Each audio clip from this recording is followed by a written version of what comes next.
Masih bersama saya Rizka Devi dalam Kompas Aceh. Saudara Provinsi Aceh tahun ini mendapat jatah 4.426 jamaah calon haji. Dari angka tersebut, 316 diantaranya merupakan jamaah lansia. Kekanwil Kemenak Aceh meminta para calon jamaah untuk mulai mempersiapkan diri menuju ibadah haji tahun ini. Selain pelunasan dan paspor yang sedang berjalan, pemeriksaan kesehatan menjadi fokus utama jamaah agar dapat menjaga diri hingga keberangkatan nantinya. Calon jamaah diminta menjaga kesehatan sehingga tidak gugur saat akan berangkat nantinya ke Tanah Suci. Pemeriksaan kesehatan sendiri saat ini sudah berlangsung di sejumlah fasilitas kesehatan masing-masing kabupaten kota.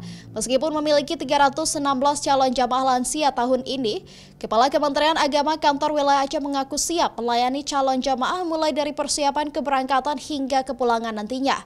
Kuota Aceh masih seperti tahun lalu. Reguler itu 4.110. Kemudian ada kuota lansia 316 orang. Jadi total kita masih 4.400 sekian. Jadi belum ada tambahan, masih seperti kuota tahun lalu. Insya Allah kita berada pada posisi 11 kloter lebih sedikit. Kalau dibilang 11,5 masih kurang. Mudah-mudahan ini bisa berjalan sebagaimana harapan dan para peserta atau calon jemaah lagi menyiapkan tes kesehatan untuk istitaah kesehatan, kemudian menyelesaikan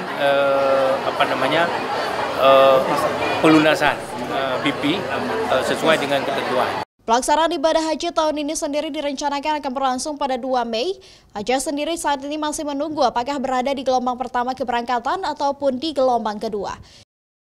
Syahril, Kompas TV, Banda Aceh.